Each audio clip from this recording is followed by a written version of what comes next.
continuando con el ciclo de entrevistas a precandidatos presidenciales. En esta ocasión hemos invitado y vamos a compartir sus ideas, planteamientos y también parte de lo que va a ser su programa de gobierno, uno de los candidatos del Frente Amplio que próximamente se van a enfrentar en las primarias. Me estoy refiriendo al sociólogo Alberto Mayol. ¿Qué tal, Alberto? ¿Qué tal? ¿Cómo estás? Un saludo a todos también. ¿Cómo están? Mira, hoy una aclaración, sí. Es una tontera, pero son esas cosas que nos enseñan los abogados que nos asesoran. Sí.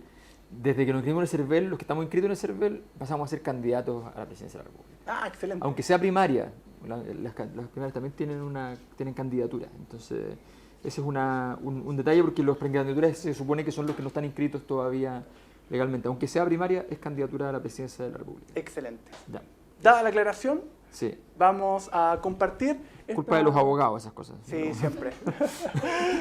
Vamos a compartir esta entrevista que consta de el recorrido por diferentes temáticas desde nuestras regiones, de Arica a Magallanes, desde el Morro Cotudo al Magallanes, para planteárselas aquí al candidato presidencial Alberto Mayol del Frente Amplio y también diversos temas nacionales y de contingencia. Así que vamos a desarrollar esta conversación como también nos gusta en ese estilo. Así que vamos a comenzar, vamos a hacer la pregunta de orden geográfico, vamos a recorrer Chile de norte a sur. Eso, perfecto. Y ahí te vamos a estar compartiendo las consultas de nuestros equipos repartidos en todo el país. Eso. Comenzamos con Paz, con la consulta de El Morro Cotudo, el diario de Arica y Parinacota. Fantástico. Hola, Alberto. Arica es una ciudad con una economía limitada, que se surte básicamente del puerto, la carga boliviana y el Estado. En paralelo a que se han rechazado proyectos mineros, también se ha gestionado la construcción de instalaciones como un nuevo casino y un nuevo mall, que se definen más que nada como bienes de consumo. Por su importancia geopolítica, ¿qué propuesta tienes tú para hacer resurgir la economía ariqueña? Hay que juntar dos o tres tipos de política que van a involucrar a la zona de Arica. Uno es la problemática de las zonas extremas en Chile, que la política de zonas extremas es una política muy débil. Todas las zonas extremas son geopolíticamente claves en cualquier país del mundo. En general nosotros tenemos problemas de capacidad de poder ciudadano, de poder de la ciudadanía, de la sociedad en los territorios. Pasa en el sur, pasa en Magallanes, pasa en Arica, pasa en el norte. Y eso tiene que ver con la capacidad de construir autonomía económica, de construir autonomía política, en fin. En segundo lugar está el tema de regiones en general. Estoy dando primero los principios. El tema de regiones en general. La política de regiones en Chile es una política inexistente porque Chile es un Estado unitario y eso hay que cambiarlo. Chile no puede seguir siendo un Estado unitario porque eso sencillamente va a limitar a las regiones. Y en tercer lugar están las políticas asociadas a las regiones mineras.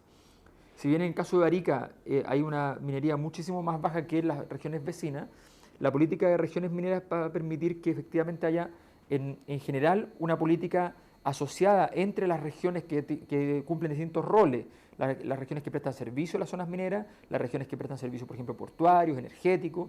Por ejemplo, esa es una zona que tiene una capacidad de energía solar extraordinaria. Es una zona que tiene la capacidad, tiene una posición específica en el mapa que es muy importante para el corredor que va a significar el trabajo con el litio o que va a significar la relación con Bolivia o con Perú. Todo eso se puede mejorar. Por ejemplo, ¿qué pasa si empezamos a pensar en la capacidad de articulación de una zona de un gran acuerdo de comercio y de producción, pero entre los tres países? Un acuerdo territorial, no un acuerdo de los tres países totales, sino que simplemente aquellos territorios que convergen, que efectivamente que tienen en la práctica una economía propia, darles un reconocimiento y una facilidad para que eso florezca. En Chile hay una política que no está pensada desde los territorios y en ese sentido Arica ha sido víctima de aquello. Vale, muchas gracias, Alberto.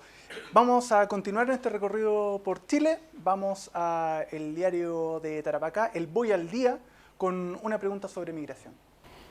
Candidato, actualmente Iquique está convertida en una ciudad donde llegan varios migrantes desde al menos 4 países, por ejemplo Perú, Bolivia, Colombia, Ecuador. ¿Está preparado el norte del país para afrontar una nueva corriente de inmigración como lo que pasa en Antofagasta? ¿Estaría usted de acuerdo de limitar esa migración, por ejemplo, personas que tienen antecedentes? El norte no está preparado para los volúmenes de migración que está teniendo, pero al mismo tiempo los migrantes tienen el derecho a migrar. Entonces, ¿cómo compatibilizar esos elementos? Esto quiero ser bien claro. Yo lo voy a decir ahora y lo voy a decir siempre. Yo abrazo a los migrantes. Aquí hay un asunto que es bien simple. En el mundo hay derecho para que el dinero se mueva a donde quiera. Y adivinen qué, los trabajadores tienen que ponerse a seguir el dinero. ¿Cómo le vamos a prohibir a la gente que se mueva donde hay empleo? ¿Cómo lo vamos a hacer? Para los países que se les van personas que ellos formaron es una desgracia. Nosotros cuando recibimos una persona de 20, de 25, de 30 años, que ya se enfermó cuando niño y lo atendieron en su país, que ya estudió cuando niño y lo educó su país, que llegó a trabajar acá, esa persona a nosotros no nos costó un peso y viene a producir para nosotros. Y si tenemos un sistema solidario, por ejemplo, en pensiones, esa persona va a estar trabajando y financiando las pensiones de nuestros abuelos. Entonces, la solidaridad es importante, pero también es cierto que hay ciudades que han tenido volúmenes de arribo, de migración, que son completamente inadecuados y son imposibles de resolver. Para eso tienes que tener políticas públicas a nivel nacional de relocalización, políticas públicas para poder apreciar efectivamente dónde vas a llevar a las personas, cómo le vas a ofrecer condiciones en aquellas zonas donde hay más problemas de población, donde hay más necesidades de trabajo, dónde vas a capacitar a las personas para ciertas tareas que eventualmente se están haciendo poco en Chile. Por lo mismo que pasa, por ejemplo, con el empleo de los chilenos, porque igual se ve afectado. Es que ese es el punto. Se ve afectado porque nosotros tenemos una matriz productiva que es tan sencilla, es tan rentista, es tan extractiva de sacar recursos, que obviamente tenemos una capacidad de producción de empleo que es muy precario. Entonces aparece una persona que hace ese empleo que es muy precario y lo hace por 50.000 pesos menos y lo contratan. Pero eso se elimina en la medida en que tú tienes una sociedad que mejora sus capacidades, mejora su capacitación, mejora sus competencias, porque la gente se vuelve más difícil de reemplazar. Entonces tenemos que ser capaces de construir eso. El tema del empleo depende de la matriz de desarrollo. Chile tiene un mal sistema de empleo. En Chile los números nos engañan porque en Chile si tú has trabajado 1 hora en la semana estás empleado. Entonces no aparece como cesante. La precarización del empleo es terrible. Entonces tenemos que mejorar la matriz productiva para que la gente tenga empleo y tenemos que entender que además hoy día esto es mundial, aquellos porcentajes de la sociedad que trabajan son cada vez menos, producen mucho gracias a la tecnología. Y tenemos que ser capaces de entregar derechos sociales a las personas que van a necesariamente producir menos en términos económicos porque no van a tener empleabilidad. La tecnología va a producir ese efecto, se está estudiando en todas partes del mundo, cómo hacer sociedades más equitativas de esa manera. El trabajo no lo va a resolver todo tampoco. Vamos a tener que ser bien claros en permitir entonces también el aumento de la creatividad de la sociedad para poder generar condiciones de vida económica. Muchas gracias, candidato. Vamos a pasar a la pregunta de El Nortero, el diario ciudadano de Antofagasta, con también una pregunta que tiene que ver en este caso con contaminación en la zona. Sí. Bueno, candidato, la región de Antofagasta es la capital minera de Chile y también del cáncer, lamentablemente. El Colegio Médico indica que la mortalidad por cáncer de pulmón en la región duplica la media nacional, de 34,7 casos por 100.000 habitantes versus 16,1 a nivel nacional. Además existe alta incidencia de cáncer de vejiga y piel. ¿Cómo solucionaría esta problemática sanitaria sin afectar el desarrollo económico de la zona? En Antofagasta hay boro en el agua. Y no se saca porque consideran que es muy caro. Antofagasta es una región que tiene el ingreso per cápita del Reino Unido y de Italia. Y tiene población de casi 1.000 habitantes que vive dentro del basural. Y una población grande que vive en lo que era el basural antes, en la chimba. Entonces, cuando uno mira eso, dice, bueno, aquí algo no está funcionando en un sentido bastante dramático, digamos.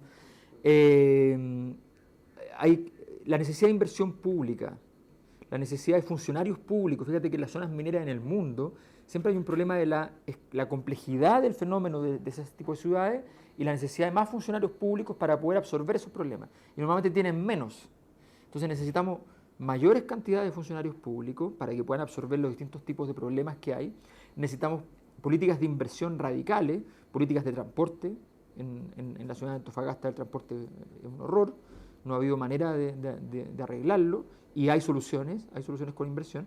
Inversión en el tema, por ejemplo, medioambiental, en el tema medioambiental tenemos que dejar de funcionar con este sistema que si no hay incentivos económicos las empresas no van a sacar. No, hay que exigir o el Estado tiene que financiar, habrá que ver el mecanismo, pero hay que sacar el boro del agua.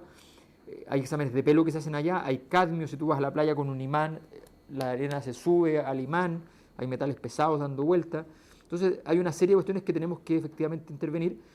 Yo en particular he hecho mucha investigación sobre ese tipo de problemáticas en términos macro, a nivel mundial, no solamente en Chile, y tenemos en nuestro programa de gobierno una política específica para las zonas mineras, justamente porque además tienes que acumular lo que nosotros llamamos un fondo, así como una especie de fondo de pensiones para el tema medioambiental. O sea, que aparte de los impuestos, las empresas mineras tengan que ir pagando un monto que no es para el Estado, que queda en un fondo aparte y cuyo gasto en medio ambiente se acuerda entre la empresa con el Estado, para mejorar la calidad de los relaves, para mejorar la calidad entonces de la relación con el agua, en fin. Pero para la gente que ya está enferma, etcétera, el Colegio Médico planteaba la opción de un auge regional. No sé si se evaluaría este tema de ser auge, pero de acuerdo a las diferentes enfermedades de la... O sea, yo entiendo al Colegio Médico que quiere resolver un problema específico, lo que pasa es que yo creo que hay que hacer una reforma general. Yo no acepto que en Chile, cuando a mí me dicen hoy día que me da cáncer y yo tengo que recurrir a internet para saber qué cáncer es, porque hay cánceres con auge o sin auge. Entonces yo llego y si tengo suerte, imagínate lo terrible, tengo suerte, tengo un cáncer con auge. Si no, tengo 2 veces mala suerte. Entonces, no puede ser. O sea, nosotros tenemos que tener una política de salud, ese ya es un tema más grande, pero tenemos que tener una política de salud de verdad para las enfermedades de grandes magnitudes que son inviables de asumir por una familia sin destruir su vida económica, en fin. O sea, ahí no tengo ninguna duda de que tenemos que ser mucho más osados. Ojo, aquí hablaron 2 veces de ciudades que tienen temas con casino. ¿Ya? Yo quiero decir una cosa, la política de casino es un error enorme, trae plata a los municipios, al municipio como municipio, pero le quita la plata a la gente, ¿ya? Y la mayor parte de la plata no va al municipio, la mayor parte de la plata va a una empresa en un lugar donde se combustiona el dinero en la práctica. Entonces hay que tener mucho cuidado dónde, hasta cuándo uno pone casinos adentro de las ciudades, en ciudades que tienen mucha población flotante, población itinerante, por ejemplo, es una locura, porque a esas ciudades les falta consumo interno en la ciudad, y tú pones un lugar donde aumenta la falta de consumo porque la gente va y esa plata se quema, no se consume, ¿ya? Y no produce ningún crecimiento más allá de un par de empleos muy pequeños y muy precarios en el casino. No, de verdad, ahí hay una serie de políticas que hay que mejorar. Perfecto, muchas gracias, Alberto. Vamos con una pregunta nacional. Vamos con el proyecto del Frente Amplio, como se ha definido, es colectivo y ciudadano, pero tiene, 2 candidatos, tú, Beatriz Sánchez, apoyados por diferentes fracciones. Más allá de quien apoye los más visibles, como Revolución Democrática, Izquierda Autónoma o Izquierda Ciudadana, entre otros, ¿cuáles son tus diferencias versus Beatriz Sánchez?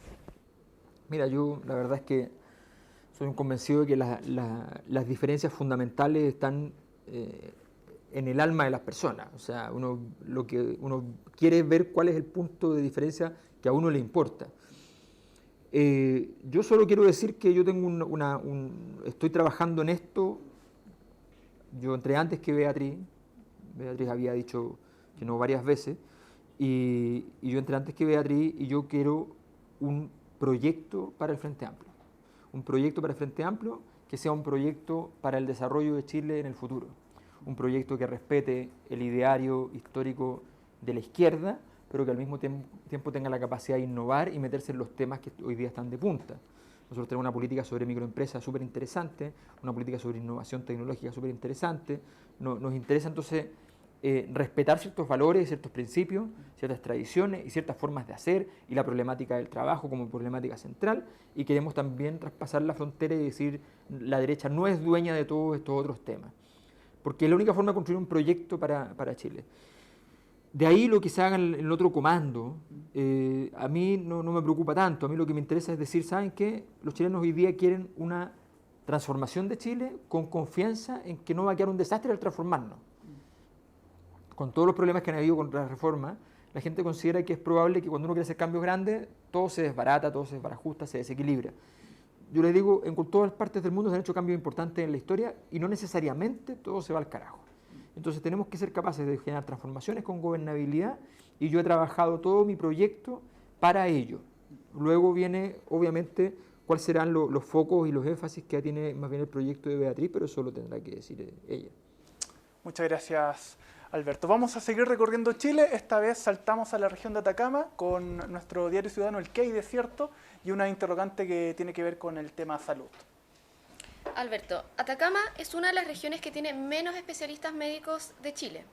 Si bien se abrirá en Atacama una universidad con medicina, ¿de qué forma en su futuro gobierno se resuelve este problema? Porque faltan años para que en el fondo existan médicos que trabajen en la región. Y que ¿de qué forma en el fondo se resuelve este problema? Que la gente tenga que viajar a otras regiones a atenderse. La mayor parte de los problemas son estructurales, o sea, problemas de esta magnitud son problemas estructurales que no se resuelven diciendo, aquí en Chile hay una mala costumbre de la política que dicen, faltan médicos, pongamos médicos. Hay mucha delincuencia, pongamos carabineros. Si fuera así, gobernar, ustedes comprenderán que en todo el mundo todo estaría arreglado, porque si es por sumar gente, sumar cosas, justo lo contrario de lo que falta, obviamente entonces se estaría resuelto. ¿Cuál es el problema? ¿Por qué faltan médicos? Faltan médicos porque en Chile los gobiernos locales y los gobiernos regionales no tienen presupuesto. Tienen atribuciones, pero no tienen presupuesto. En Chile, el presupuesto de la nación, el 10% va a los municipios. El estándar mundial, en algunos países incluso garantizado por Constitución, es del 25%. O sea, es menos de la mitad. Necesitamos efectivamente aumentar el peso de los gobiernos locales. Y de los gobiernos regionales ni hablar. Prácticamente trabajan con fondos de proyectos. No tienen un fondo a disposición para decir, oye, aquí necesitamos una obra pública, aquí necesitamos contratar tal cosa. Tiene que haber mayor autonomía económica de las regiones. Para que haya autonomía económica de las regiones, tiene que haber autonomía política de las regiones. Entonces, todos los impuestos que se cobren en una región, el 30% que queden en la región. Es en los gobiernos locales, en los gobiernos regionales. Eso va a permitir que efectivamente sean autónomos en la administración de sus hospitales, por ejemplo. No tengan que estar pidiendo permiso a Santiago para poder contratar un médico. Si esto no es una locura, eso no pasa en ninguna parte del mundo, que haya que pedirle al centro político para contratar un médico en un hospital y que la presidencia de la República tenga que anunciar que contrató 4 médicos para que se vayan a Tocopilla, para que se vayan a Copiapó, o sea, y eso como anuncio presidencial, ¿ya? O sea, de ahí a inaugurar un lomo de toro como obra pública, ¿ya? Hay un paso. Estamos hablando de cuestiones básicas. Uno no puede andar construyendo hospitales sin médicos. Y es lo que se ha hecho en muchos gobiernos. Ya le hicimos el hospital. Tú llegas y no hay médico. Entonces, sencillamente, esto tiene que ver con la política general, no solamente la política de salud. La política general es mayor presupuesto, mayor autonomía para las regiones, y eso permitirá que evidentemente uno pare el dedo, vaya en la mañana donde el alcalde o donde el intendente le toque la puerta y le diga, ¿sabe qué? Aquí nos está faltando, aquí hay problemas. Él llame a los médicos del hospital, los médicos le confirmen la situación y él vea cuánto se puede cursar una posibilidad de resolución de ese tipo de problemas. Perfecto. Continuamos recorriendo Chile, esta vez a la región de Coquimbo, allí donde está nuestro diario ciudadano El Observatorio, y el equipo nos mandó la siguiente pregunta sobre calidad de vida. Bueno, también está ligado mucho al tema de salud. La semana pasada se dieron a conocer el índice de calidad de vida urbana. La conurbación La Serena y Coquimbo por años ha liderado también este índice, pero ha bajado en el ranking. Tanto por un lado por los efectos del terremoto del 2015, pero también por la necesidad de un hospital tipo 1. La pregunta ¿es partidario de invertir en un hospital regional de alta complejidad o fortalecer lo que ya existe en los hospitales de La Serena, Coquimbo y Ovalle? Mira,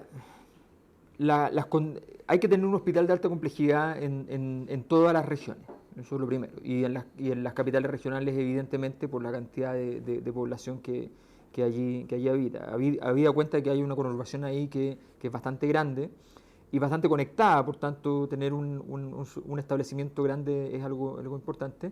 Lo que hay que revisar es si hay condiciones para ampliar algunos de los hospitales adecuadamente o si es necesaria la construcción de uno nuevo y qué rol van a cumplir los anteriores hospitales en el marco de aquello.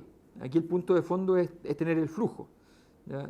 En la medida en que tú mejoras los servicios de atención primaria, ¿ya?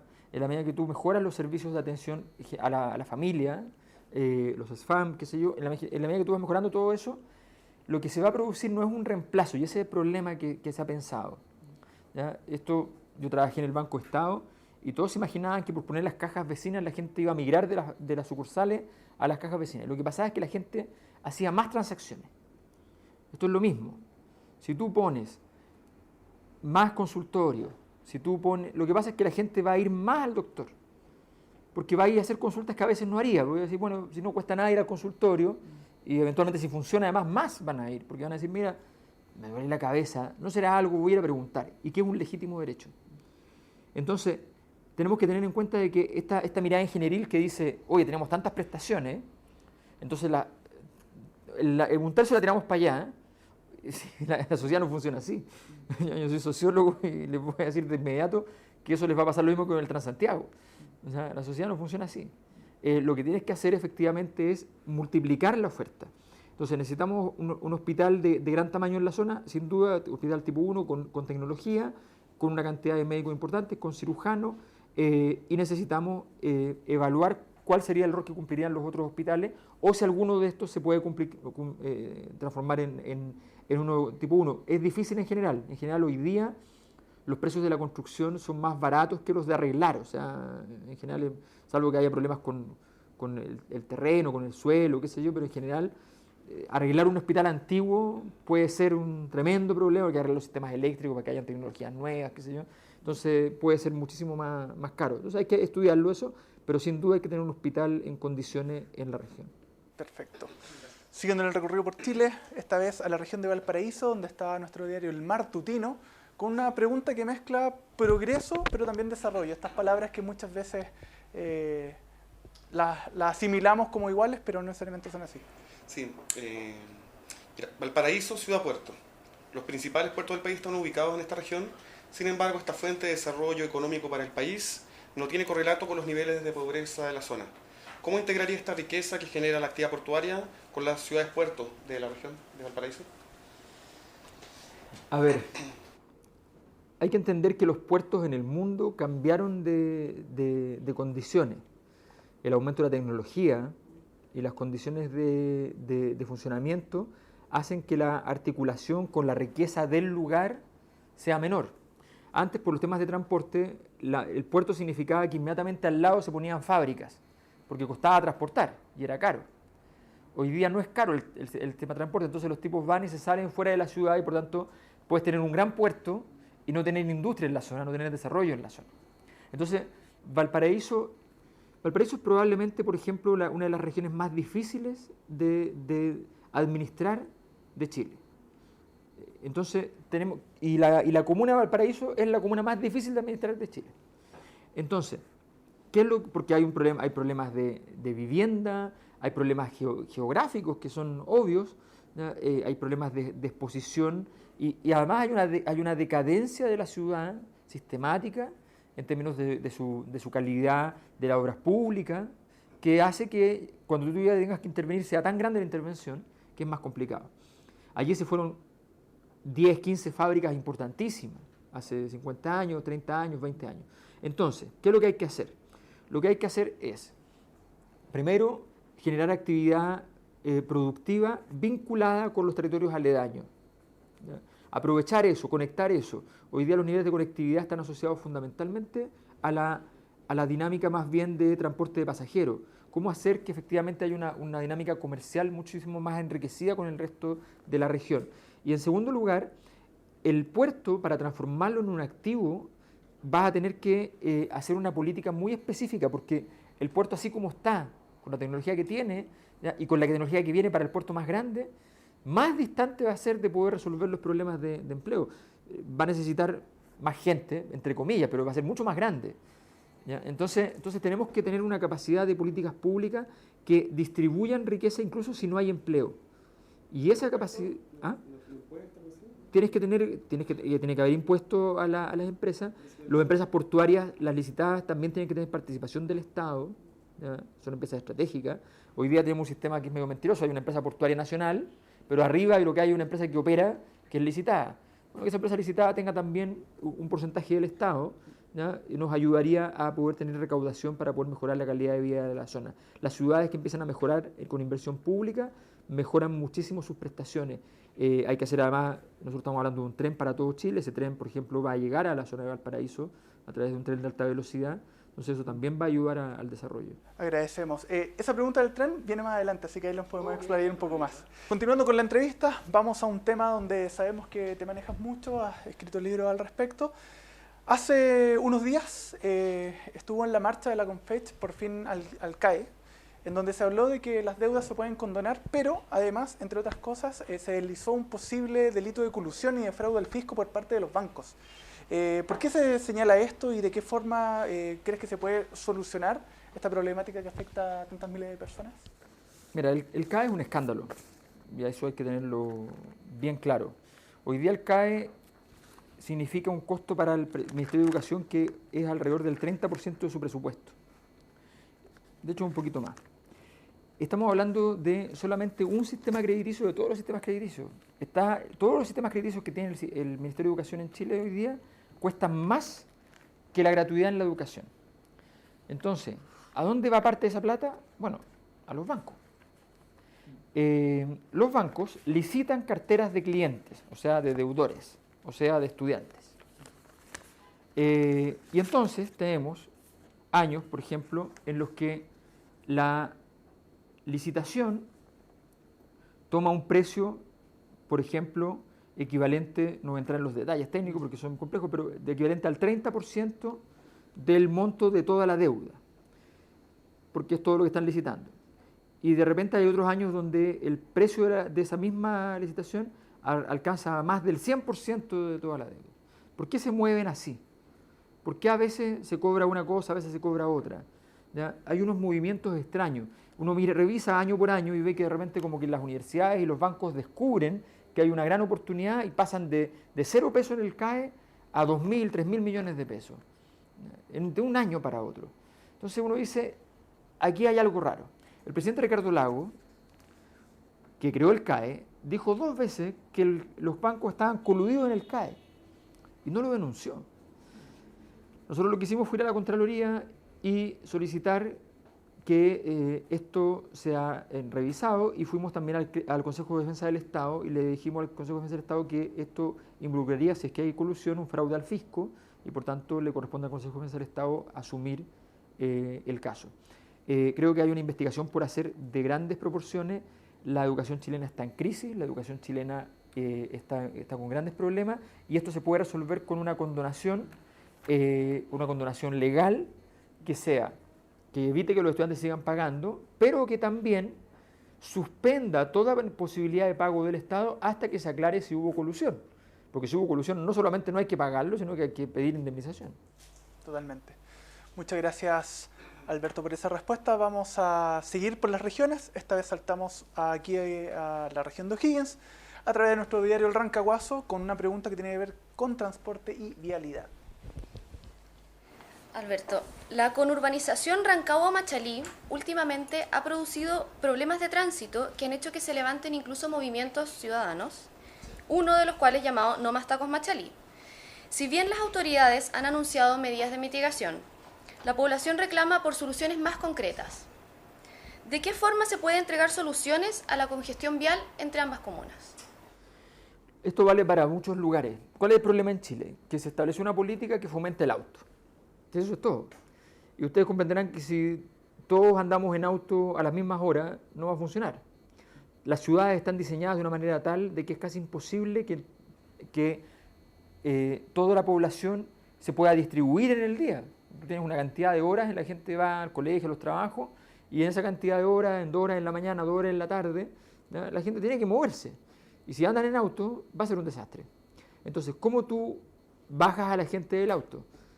Sin violencia, con cariño. Esto no es como atacar a la gente que anda manejando en Uber.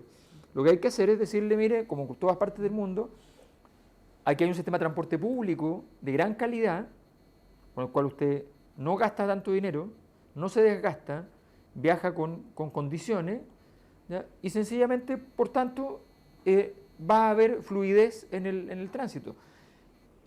Monorrieles, sistemas de transporte. Por ejemplo, hay un sistema de transporte que es baratísimo, que es el siguiente. Como hay cámaras lo puedo mostrar. Hay unos buses en Alemania que tienen las ruedas así para adentro, ¿ya? Entonces la ciudad andan a 30, 40 por hora. pero pueden transformarse en la práctica en trenes. ¿Por qué? Porque al salir de la ciudad o al tomar, comillas, autopistas, pero en este caso vías férreas, ¿ya? Bueno, no es férrea porque no tiene fierro, son vías que son equivalentes a las vías férreas, pero son de cemento. Y el bus se engancha en la vía y puede acelerar hasta 100, 120 por hora estable, sin parar. Entonces, tiene una tecnología que es barata, que es de gran calidad, que es rápida, que tiene una vía exclusiva, que no se detiene hasta más allá de las estaciones. Entonces, todo eso son políticas de transporte. Nosotros estamos trabajando con Álvaro Miranda, que es un gran experto en temas de transporte. Hicimos un punto de prensa hace un par de semanas explicando todo esto, diciendo aquí hay una necesidad en muchas ciudades, de una política de transporte concreta, específica, para los monorrieles no son tan caros.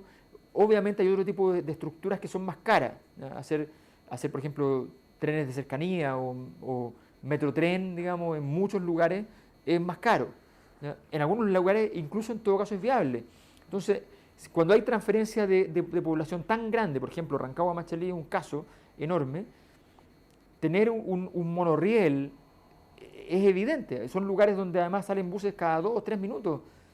No tiene sentido que solo hagan buses. Te comprenderás que en un bus cabe muy poca gente, en un tren cabe muchísima más gente y muchas veces además puedes ir cómodamente. Estamos hablando de trenes en condiciones, ¿ya? Estamos hablando de trenes donde tú puedas ir cómodamente. Yo tuve la suerte de estudiar en España y en España, que además la educación es gratuita, ¿ya? No gastaba prácticamente nada, tú tomabas los trenes a las afueras de la ciudad, más el metro, qué sé yo, pero tomabas los trenes y llegabas y era baratísimo, y te sentabas en un asiento con una mesa, podías conectar tu computador, ¿ya? Y o sea, no quería salir de ahí, era mejor que llegar a la casa. Bueno, ahí hay que ver después también el tema de... Yo creo que cuando hablemos del tren transpatagónico que integra todo esto, podemos hablar también de presupuestos, cifras, etcétera. Vamos a seguir recorriendo el país. Esta vez nos vamos a Maule, como dice su nombre, la región del Maule, con también un tema de migración y futuro bastante particular con el Paso Pehuenche. Claro. Alberto, según los datos de la Gobernación del Maule, el Paso Pehuenche ha aumentado exponencialmente en la cantidad de personas, del flujo, desde el 2015, que habían 35.000 personas que pasaban por ahí, al 2017, que ya van 156.000 personas. Un estudio indica que de 100 ciudadanos argentinos que utilizan dicho paso internacional, 87 estarían interesados en quedarse en nuestro país. La pregunta es, en ese contexto, ¿cómo potenciar a la región del Maule para que no sea solamente una región de paso? Mira, efectivamente, la integración territorial no es solo dentro de los países. En el caso de Chile es obvio, porque con un país tan largo, integrar, voy a ser ridículo, Arica con Punta Arenas es bastante más difícil que integrar la zona del Maule con Argentina. O sea, es obvio. Y nosotros tenemos problemas de integración que tienen que ver con cuestiones también logísticas, que tenemos que una cordillera y que no es cualquier cosa, que hacer un túnel no es un costo barato, que tenemos una serie de problemáticas, pero ahí tenemos pasos que efectivamente son de los pasos más recurridos en Chile, y hay una oportunidad de desarrollo conjunto. Nosotros tenemos poca capacidad de construcción de desarrollo con nuestros vecinos. No es solo que sea una comuna que no sea de paso y que sea una región que no sea de paso, no es solo eso. Aquí lo que tenemos que tener es matrices productivas conjuntas con los vecinos. Eso va a aumentar los niveles de paz. No solamente relaciones comerciales, aquí nosotros estamos acostumbrados como a decir, no, nosotros le compramos esto y ellos nos compran tal cosa, y si nos dejamos no compramos más. No, tú cuando te pones a producir en conjunto, hay oportunidades enormes que se abren. Entonces, esta es una zona donde Chile tiene competencias, por ejemplo, avanzadas respecto a Argentina, que climatológicamente también se podrían dar en Argentina. Industria del vino, por ejemplo. Y tú puedes vender el saber hacer. Y el saber hacer siempre es más caro que la tierra, es más caro que la semilla, tiene mucho más valor agregado. Entonces podemos empezar a hacer proyectos conjuntos en los cuales nosotros ayudamos a desarrollar, potenciar ciertos lugares en Argentina, y no solamente atraer población que pueda venir, que sea interesante que venga, sino también tener una relación productiva mucho más sólida. Chile necesita una matriz, y aquí nosotros hemos hecho un trabajo que está en nuestro programa de gobierno, la metodología de cómo está hecho. ¿Ya? Hemos hecho un trabajo bien interesante que tiene que ver con decir, Chile necesita macrozonas que definan modelos de desarrollo específicos para esas macrozonas. El modelo de desarrollo de la región del Maule respecto a la región de Atacama no tienen que ver. Tenemos que ver cómo para ambos modelos de desarrollo específicos vamos a crear más valor. Y eso es lo que nos importa. Muchas gracias, Alberto. Continuamos en la región vecina. Esta vez nos vamos al consecuente del Biobío con una pregunta de empleo. Sí, candidato. El desempleo en el Biobío ha sido un flanco débil. Según los datos del INE, el desempleo alcanzó un 6,8%, aumentando 0,2% en relación al trimestre anterior. Y Lota quedó en segundo lugar con las de las localidades con menos empleo en el país. Si consideramos que Biobío supera el índice nacional, que es de 6,4%, ¿de qué manera usted reactivaría la economía de la región y propiciaría el incremento de empleos para los habitantes penquistas? Mira, primero, Chile necesita una reactivación económica basada en un gran plan de obras públicas donde las regiones tienen que ser preferentes. Ese plan de obras públicas incluye una serie de obras que pueden costar en total 30.000 millones de dólares, que es más o menos la mitad del presupuesto de Chile. Ya explicaré después dónde se saca la plata. Pues bien, si tú inviertes eso, vas a potenciar enormemente la construcción. Vas a potenciar enormemente el desarrollo y si tú tomas eso y le agregas capacitación, vas a potenciar empleos no precarios. Vas a evitar tener una construcción basada en jornales y vas a tener trabajadores más especializados que van a ganar mejores salarios. Ahora bien, la región la octava región es una región que tiene una tradición histórica industrial y eso se le destruyó. Hay que reponerla.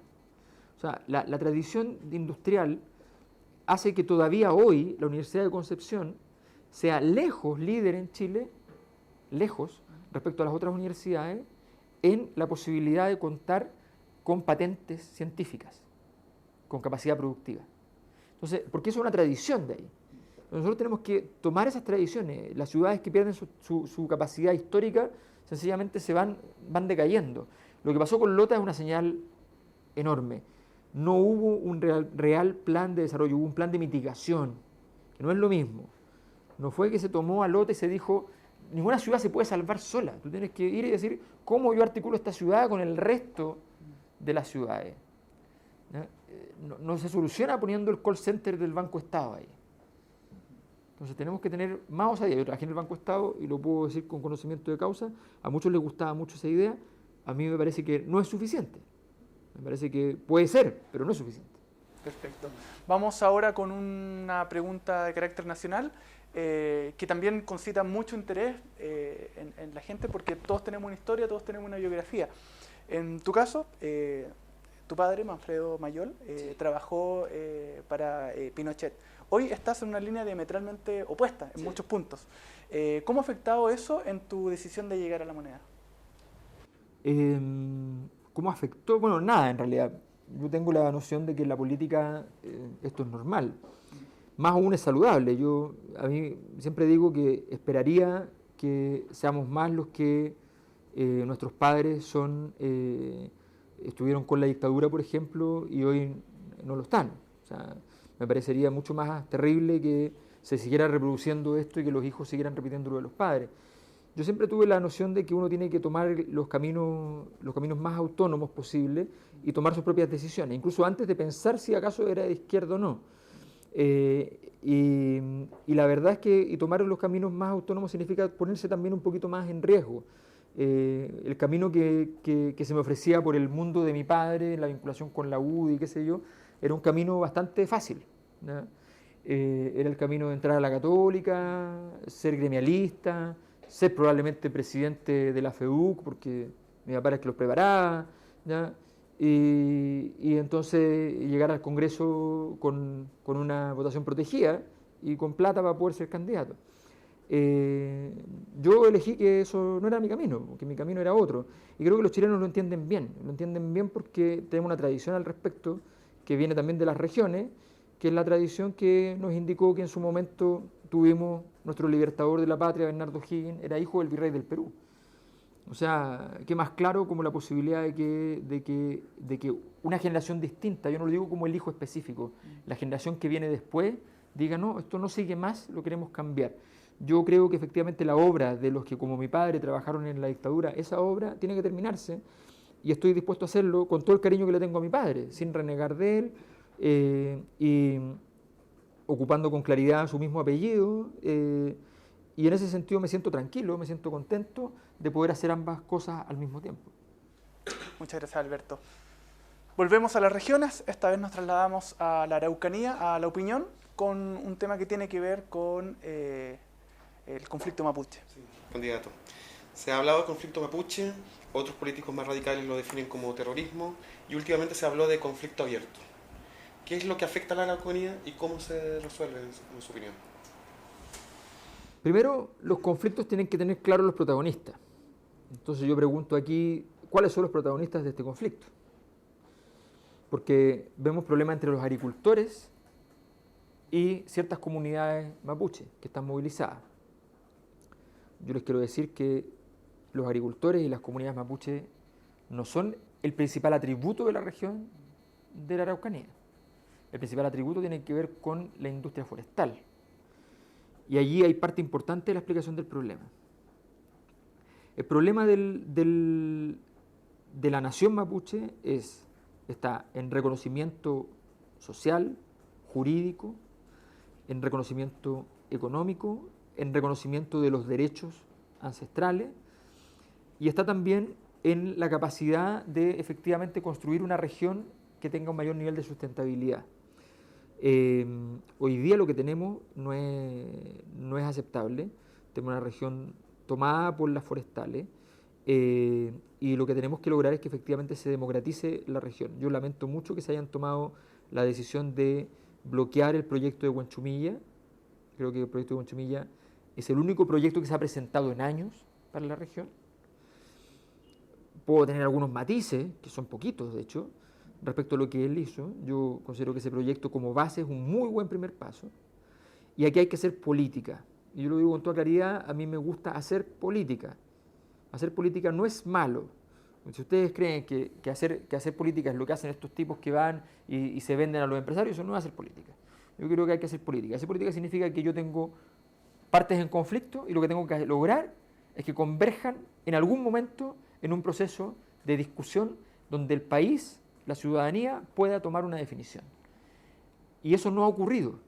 No ha ocurrido. Cuando el señor Huanchumilla fue a ver a Celestino Córdoba a la cárcel, lo quisieron echar y finalmente lo echaron. Cuando él estaba haciendo política en el lugar donde había que hacerlo. Con quien sea, la política se hace con todas las personas, con todos los ciudadanos de Chile. Entonces yo creo que la región de la Araucanía requiere más valentía, pero también requiere un reconocimiento que no es de la región, que es nacional. Nosotros hemos establecido en el tema educacional que los colegios de Chile, todos, sin excepción, deben transitar a ser trilingües. El castellano, un idioma extranjero a definir por la comunidad, ¿ya? El idioma extranjero que quieran, y un idioma de los pueblos originarios de Chile a definir por la comunidad. Esa enseñanza obviamente no se puede cambiar al año siguiente, cuando se elige por un periodo de 8 años, hay que ver los periodos, 6, 8, 10 años, ¿ya? Pero se elige. Entonces, ¿por qué? Porque ese reconocimiento es algo importante. Nosotros no entendemos nuestros pueblos originarios porque no sabemos nada de su cultura. Y una de las cosas fundamentales para entender un pueblo originario es su idioma. Si nosotros aprendemos el idioma, rápidamente vamos a entender esa cultura. Muchas gracias, candidato. Vamos a trasladarnos esta vez a dos regiones en una. Nos vamos a Los Ríos con el navegable y también al Bacanudo de la provincia de Osorno con un tema que tienen muy en común, que es la contaminación ambiental. Ya no es una novedad que la contaminación en el sur de Chile se deba al uso de la leña, al mal uso de la leña. Y entre las ciudades que sufren este tipo de problemática está Valdivia, Temuco y Osorno, comuna que ha llegado a presentar índices de contaminación incluso más altos que Santiago. ¿De qué forma en su gobierno podría combatir dicha problemática ambiental que afecta a estas ciudades del sur de Chile? Nuevamente los problemas son sistémicos. La leña se usa porque es barata. Hay un elemento tradicional, pero el elemento tradicional no explica el uso masivo de la leña. El elemento tradicional, tú podrías tener la estufa leña o la cocina leña y ocuparla simplemente para cocinar, pero se ocupa durante todo el día y en las tardes se transforma entonces muchas ciudades y muchos pueblos es completamente irrespirable y los niños no pueden salir a las 6 de la tarde a caminar por la ciudad porque sencillamente se van a enfermar sí o sí. ¿Pero por qué se ocurre eso? Por pobreza. Porque es un bien mucho más barato que los combustibles existentes. Tiene que ver con los combustibles fósiles. ¿Cómo se resuelve eso? Van a decir que en el sur no tiene sentido, pero les voy a explicar que sí. Energía solar. Chile es el país del mundo con más sol, lejos, no tiene comparación. Alemania produce más del 10% de su matriz energética con energía solar y no hay un día despejado. Ellos tienen en Alemania la cantidad de sol que llega es equivalente a la que llega aquí en Coyhaique.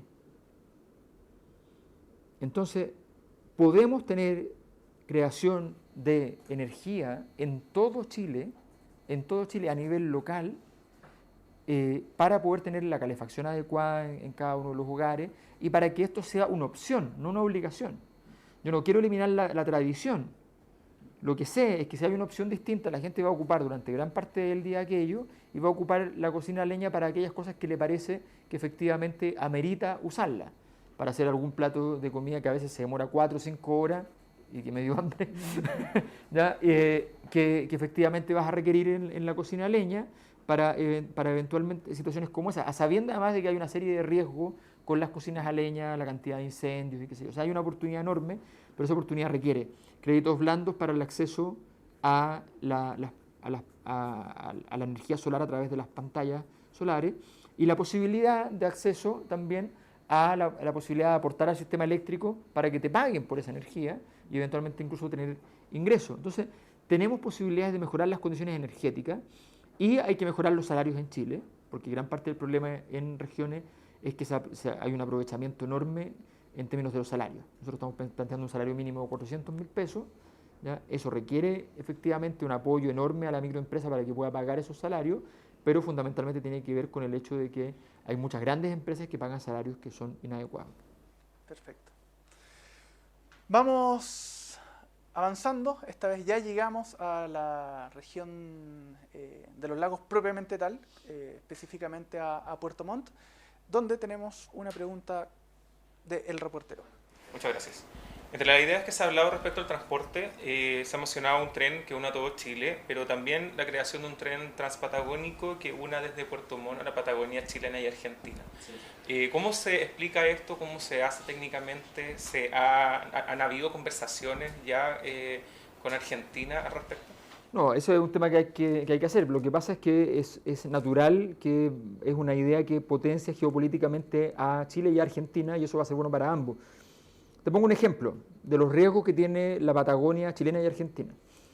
Hace un mes atrás, el Imperio Británico le donó a la reina Isabel, o sea, se donaron entre ellos mismos, pero da lo mismo, pero esta es la señal política, le donó el trozo de Antártica que nosotros decimos que es nuestro, y que Argentina, gran parte de ese trozo también dice que es de ellos. ¿Ya? Cuando hacen eso, lo que están diciendo es que van a ir por ello en su momento. Si nosotros no tenemos una zona sur fortalecida, vamos a ser débiles. Ahora, Chile ya es muy débil, porque Argentina en 100 años ha crecido enormemente su población y Chile muy poquitito en la zona. Entonces Chile necesita introducirse en aquello. Y además hay un tema turístico extraordinario. Los turistas internacionales que llegan a esa zona son turistas que quieren venir a pasear por el lugar. Y nosotros estamos haciendo todo lo contrario. Esto es la estupidez más grande de lo que estamos haciendo. Este verano fueron los primeros vuelos a Natales directos. Entonces llega el turista a Natales, lo bajan en una van, se lo llevan inmediatamente al hotel que está en la base de las Torres del Paine, lo hacen subir a las Torres del Paine, lo bajan, lo devuelven, se va al aeropuerto, vuelve a Santiago. Ese tipo que lo único que quería era pasear, ¿ya? Tú lo haces pagar solamente en empresas grandes, la aerolínea, los grandes hoteles, ¿ya? Las grandes empresas de caminata, de trekking, ¿ya? Y punto. ¿Cómo funciona el turismo en los países donde ocupa gran porcentaje del PIB? En España, en Francia, en Italia. ¿Cómo funciona el turismo? La gracia del turismo es que la persona va a comer al restaurante de barrio. Va una vez a la semana del tiempo que está a un restaurante caro para probarlo. pero va al lugar normal. Quiere conocer la vida de las personas. Si tú pones un tren en Puerto Montt, que pare en muchos lugares, no es para ser eficiente solamente en la conectividad, que pare en muchos lugares, va a ser extraordinario para poder ir efectivamente parando en los distintos lugares, bajándose, conociendo, volviendo al tren. O sea, es una oportunidad enorme para la creación de desarrollo local. Ahora, quiero decir inmediatamente, los trenes son caros. Son caros en funcionamiento. Además de la construcción, pero eso se amortiza fácil, pero el funcionamiento es más complejo. Pero hay un pequeño detalle que usualmente no se dice. En Chile hay muchos trenes de carga, porque el tren de carga es un gran negocio, pero gran negocio. Nosotros lo que queremos es que el tren de carga financie el tren de pasajeros, que los objetos financien a las personas, no financien a las empresas y las empresas después a través de sus impuestos, no, directamente. Entonces el tren de carga va a financiar a los pasajeros y van a tener entonces precios muchísimo más baratos para que todos podamos viajar en ellos. Perfecto. Empalmo ahí con la pregunta del Magallanes, que tiene mucho que ver. Paz, si la puedes compartir, y luego pasamos a la nacional, que tiene que ver con esta lógica del turismo. Magallanes es conocida por ser una zona chilena que funciona de manera distinta, tiene costumbres distintas y hoy un horario distinto. ¿De qué manera Chile debería hacerse cargo de esta región, considerando que Ushuaia, la región austral de Argentina, ha recibido más apoyo de su país, digamos? Infinitamente más apoyo. Nosotros, como tenemos un Estado unitario versus Argentina, que es un Estado federal, las regiones en la práctica tienen que vivir de la clemencia. Y entonces aquellas regiones que tenían mejores condiciones, porque tenían, por ejemplo, en el caso de Magallanes, gas, qué sé yo, Santiago decía, bueno, pero esto no es problema, también. Y no había ninguna política de comprender lo que significaba vivir en esa zona, las dificultades de la vida cotidiana y las potencialidades de mejorar todavía más una calidad de vida que efectivamente los magallánicos han logrado construir por ellos mismos muy bien. Son en general muy buenos para la capacidad industriosa, para trabajar, para generar cosas, son muy potentes en ese sentido. Pero eso, si lo conectamos al país, va a ser un tremendo tubo de oxígeno general para ambos, para ese aprendizaje. Yo creo que lo que se ha hecho con Magallanes es un error enorme, hay que potenciarlo y para eso, lo que nosotros decíamos, los impuestos territoriales son clave. Y aquellas regiones como Magallanes que probablemente tengan un déficit respecto a otras regiones en el impuesto territorial, porque no son altamente productivas, porque no tienen minería o cosas por el estilo, lo que se hace ahí es algo muy simple. Se establece que un porcentaje de ese monto territorial que se cobra, por ejemplo, no sé, en la región de Antofagasta, tiene que ir como solidaridad a las regiones que están recibiendo menos fondos. Y eso le va a permitir efectivamente tener mayor capacidad de inversión y aumentar. Y la verdad es que ahí también hay un tema que incluso hay gente que puede no gustarle, pero es así, hay que aumentar un poco la población. O sea, esa población es muy chiquita para las condiciones que se requieren para construir un mercado adecuado, para que efectivamente haya crecimiento. Continuamos esta vez con una pregunta nacional. Se está realizando una propuesta para diseñar una nueva ley de medios. En dicha nueva normativa, se propone la estatización de un medio tan grande como el Mercurio. ¿Cómo se realiza eso en la práctica? Bueno, muy simple. El problema es que la estatización debió ocurrir antes. Este no es un problema político ni ideológico. El problema es que el Mercurio fue rescatado entre el año 88, y escuchen bien la fecha, entre el plebiscito de octubre del 88 y el 8 de marzo del 90, 3 días antes del cambio de mando. ¿Qué es lo que se hizo? Álvaro Bardón trabajaba en Mercurio, lo pusieron en el Banco del Estado, rescató el Mercurio en todo ese proceso a través de una serie de triangulaciones crediticias. Luego el 8 de marzo se retira y vuelve al Mercurio. ¿Ya? Ese rescate significó para Chile un pago equivalente al día de hoy a 206 millones de dólares. El canal más caro que se ha vendido de televisión, para que tengan una idea, en Chile se ha vendido en 120 millones de dólares. Es decir, es el precio del Mercurio completo. Lo que yo digo es que, dado que es improbable que lo pueda pagar, porque es bastante improbable, lo que hay que hacer entonces es hacer lo que se debió hacer en ese instante, que dado que se rescató, que es lo que hace Estados Unidos cuando rescata una empresa, pasa a ser del Estado. Entonces simplemente eso es lo que hemos planteado. Ahora, nuestra ley de medios aborda un conjunto de temas para democratizar la relación con los medios de comunicación y evitar los conflictos de interés en ellos. Perfecto. Continuamos esta vez con otro tema nacional que tiene que ver con previsión social y que la va a compartir Ignacio. Bueno, es bastante simple la pregunta. ¿No más AFP? ¿Qué pasa con la AFP? No más AFP. ¿Se Mira, estabiliza? ¿Qué pasa? no más AFP inmediatamente. Nosotros estamos apoyando más la idea del plebiscito ahora en octubre. No más AFP inmediatamente. En segundo lugar,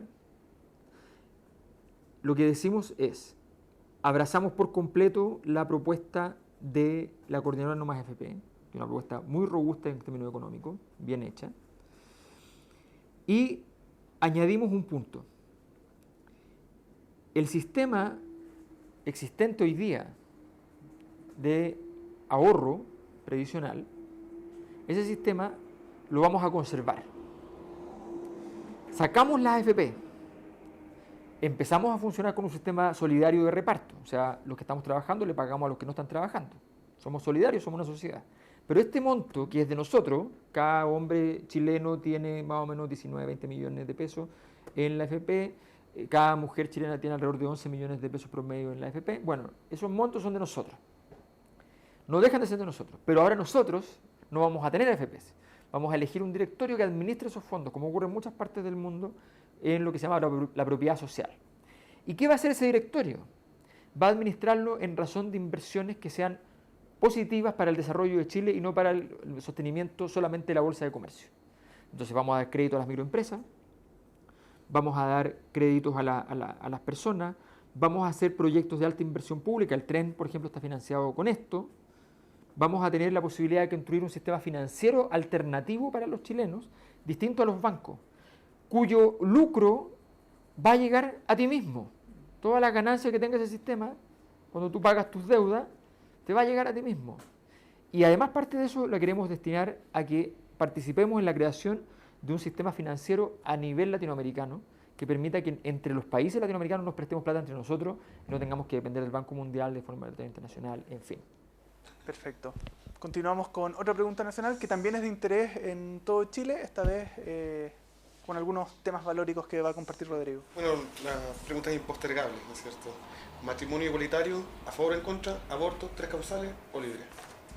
Matrimonio igualitario, por supuesto que sí. Además, adopción preferente. La variable que determina que una adopción sea aceptada o no es la solidez del vínculo. Dado que los homosexuales y las homosexuales son profundamente discriminados, normalmente cuando se produce una pareja es de un vínculo muy potente. Por tanto, hay que dar, esas familias están mejor constituidas muchas veces que muchas de las familias heterosexuales.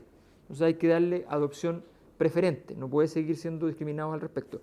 En segundo lugar, respecto a el tema del aborto, nosotros creemos que es una decisión de las mujeres y esa decisión de las mujeres debe estar respaldada por el Estado en todo lo que sea necesario. Es una situación traumática, ninguna mujer quiere hacerse un aborto y por tanto cuando ocurre es una tragedia para el país completo, pero no por eso hay que sancionar a la mujer. Aquí vamos a sancionar la tragedia, no. Vamos a acompañarla, vamos a decirle tiene que ser gratuito, tiene que ser a partir de una decisión, puede ser una decisión acompañada para que efectivamente la decisión sea responsable, no sea un proceso simple y que efectivamente haya un acompañamiento psicológico, porque muchas veces además las mujeres en esas circunstancias además están solas. Perfecto. Vamos esta vez de las regiones y de Chile al ámbito internacional. Una pregunta que muchos se hacen y que afecta a las regiones, principalmente el norte de Chile. ¿Cómo enfrentaría la demanda boliviana por acceso soberano al mar que está en curso? ¿Es partidario de continuar con la misma estrategia o de abrirse alguna nueva política de entendimiento con el gobierno de Evo Morales que garantice acceso soberano a la costa? Chile no tiene estrategia política respecto a este tema y Bolivia desgraciadamente tomó el camino judicial que hace que la estrategia política se transforme en algo menos relevante. ¿Por qué dices que no tiene estrategia Chile? O sea, Chile sencillamente acepta los juicios en La Haya y no tiene negociación. La primera acción política de cualquier tipo es tener negociaciones, sentarse a la mesa, es ver cuáles son los puntos y cómo los puede resolver. Yo creo que Chile tiene un problema equivalente al de Bolivia y Chile no lo ha planteado, por ejemplo. Chile tiene un problema de que Chile es el único país de América Latina que tiene un nivel de aislamiento importante respecto al centro del continente. Nosotros no tenemos acceso a Brasil, casi todos los otros países del continente tienen frontera con Brasil, es el país más grande del continente, tiene relevancia, no tenemos infraestructura vial construida adecuadamente para poder arribar hacia esas zonas del continente, esos son problemas. Entonces, ¿qué digo yo? Hagamos política, ¿ya? El territorio que fue boliviano hoy día es chileno. Eso no está en cuestión. Ni una posibilidad a Bolivia por allí. La única posibilidad, naturalmente, es entre Perú y Chile. Concurramos a Perú para sumarlo a la conversación ya. Porque si ellos dicen que no, ellos están bloqueando, nosotros no. ¿Ya? Concurramos a Perú para que sumarlo a la conversación. ¿Cuál es el acuerdo? El acuerdo es, por cada kilómetro cuadrado que Chile da para un corredor que llegue al Pacífico, Bolivia nos da un kilómetro cuadrado para un corredor que nos lleve al centro del continente. ¿Con soberanía? Para ambos con soberanía. Listo, se acaba el problema. Puedes incluso tener una zona trinacional, ¿no?, donde efectivamente puedas tener más transferencia, tráfico, en fin. Aquí no hay que olvidarse lo siguiente, la importancia de tener políticas de fronteras abiertas en muchos territorios es clave. Yo, alguna vez, un amigo, cuando yo vivía en España, me invitó tenía una casa en el norte, en San Sebastián, cerca de San Sebastián. Y resulta que de repente me dice, te invito a almorzar, vamos en el auto. De repente me notó algo raro y claro, estábamos en Francia. Entonces le digo, ¿cómo? No, pues aquí se pasa así nomás, no pasa nada. Le digo, pero aquí es terrorismo de la ETA. Sí, de hecho los terroristas normalmente se esconden allá y vienen para acá y qué sé yo. Pero ¿cómo entonces no cierran la frontera? No, porque el costo de cerrar la frontera es tan alto, económico, político, social, que es mejor tener mejor servicio de inteligencia, ¿ya? O sea, ustedes comprenderán que los decomisos de droga no se encuentran en el paso fronterizo. O sea, no es que uno agarra un auto que acaba de parar y ábrame la maleta y aparecen toneladas de droga. Eso no acontece. Entonces, obviamente es una tontera. Tenemos que tener políticas de desarrollo regional con nuestros vecinos muchísimo más fuertes, y eso significa capacidad política. No significa ni ser blando, ni ser duro, ni nada de eso. Significa tener capacidad política. Perfecto. Y esta ya es la última pregunta a nivel nacional, que yo creo que de algún modo confluye todo lo que hemos hablado en esta hora de entrevista. La economía de Chile se ha basado principalmente en materias primas, pero el futuro, y de hecho el presente en muchos países de la OCDE, es el valor agregado.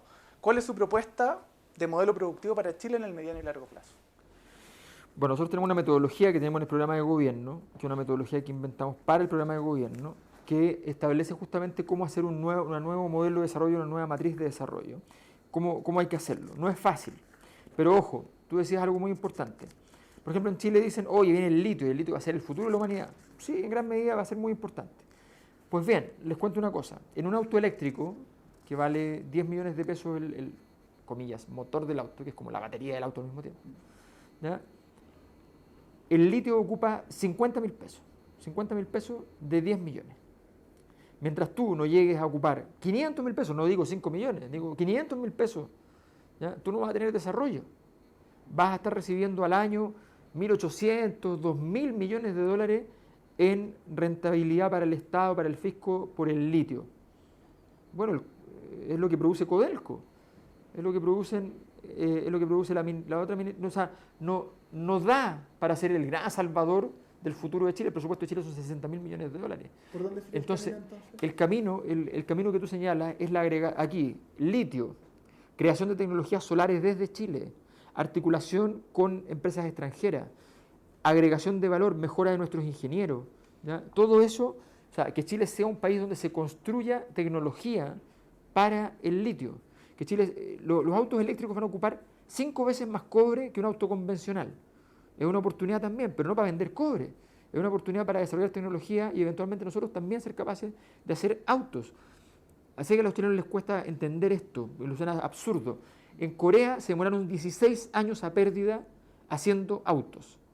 16 años a pérdida grande, ¿ya? Y después quebraron a los gringos, a los norteamericanos. Cuando partieron los coreanos todos le decían, pero ¿cómo van a competir con los norteamericanos en autos? Contra el señor Ford. ¿Cómo van a competir contra ellos? Bueno, ahí están, los coreanos quebraron a los gringos. Entonces, la agregación de valor fortalece los países y lo que nosotros decimos es mucha agregación de valor, mucho desarrollo de capacitación para tener profesionales y técnicos mejores, mucho instituto del agua, de la madera, para que aumentar la agregación de valor de nuestros recursos naturales. Perfecto. Estamos concluyendo esta entrevista con Alberto Mayol, candidato presidencial en el Frente Amplio que van a ir a primarias próximamente.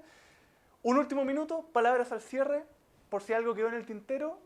Hay un número mágico que es el 2. El 2 de junio usted puede ir, si así lo desea, a votar en las primarias. En las primarias usted tendrá que elegir entre la derecha, que son muy malos, ¿ya?, y el Frente Amplio. Y en el Frente Amplio usted tiene que elegir entre Beatriz Sánchez y yo. Entonces, en ese contexto, usted va y tiene que elegir con cuál elección primaria va a decidir votar. Por ejemplo, usted elige Frente Amplio. Pero como es 2 de junio, no se olvide que el día es 2, ¿ya?, usted tiene que ir a la alternativa 2, ¿ya? O sea, no se confunda porque así es más fácil, ¿ya? Usted llega y marca Alberto Mayol, porque estamos pensando en el futuro de Chile, estamos pensando en 30, 40 años más, en cómo vamos a hacer cambios, transformaciones en Chile con gobernabilidad. Eso es algo muy importante, cómo transformar Chile con gobernabilidad, porque ese es el gran desafío. Muchos han tratado de hacer cambios, no les han funcionado, muchos han tratado de dar gobernabilidad sin hacer ningún cambio, y eso tampoco funciona. Chile necesita cambios profundos, necesitamos refundar gran parte de nuestra economía, nuestra política, nuestra sociedad, y para eso necesitamos una transformación gobernable. Muchas gracias, Alberto. Después de este minuto de franja electoral, prácticamente, muchas gracias. Terminamos esta segunda entrevista. Agradecemos a nuestro panel de periodistas que recogieron las consultas de todas las regiones de Chile. Será hasta una próxima ocasión, no sin destacar que esta tribuna está abierta para todos los candidatos, así que también están todos invitados para que se acerquen a nosotros también y puedan aprovechar esta tribuna regional. Hasta la próxima. Estuvimos en mivoz.cl.